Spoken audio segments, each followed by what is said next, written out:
இந்தியாவுடைய தலைமை நீதிபதி உதகமண்டலத்திலே விமானத்திலே போகிற போது மரணம் அடைந்து விட்டார்.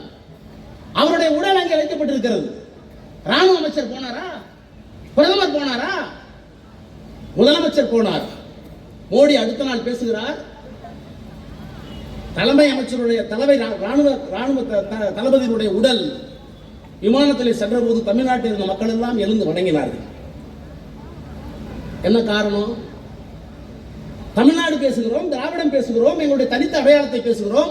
ஆனால் இந்தியாவுடைய தலைமை தளபதி இங்கே மரணித்த போது அவருக்கு ஒரு நாள் தங்கியிருந்து அவருக்குள்ள மரியாதையை செலுத்தி அவர் சென்ற விமானத்தில் அந்த உடன் சென்ற விமானத்தை நோக்கி வணக்க வைக்கிறோம் என்றால் நான் மோடிக்கு சொல்லுகிறேன், JP நட்டாவுக்கு சொல்லுகிறேன், அமித்ஷாவுக்கு சொல்லுகிறேன், தேசிய உணர்வை போதிக்கின்ற அருகதை, தமிழ்நாட்டுக்கு போதிக்கின்ற அருகதை உங்கள் யாருக்கும் இல்லை என்பதை நான் சொல்ல விரும்புகிறேன். இந்த காரணத்தினாலதான் இந்த பட்ஜெட்ல நமக்கு ஒண்ணு இல்லை.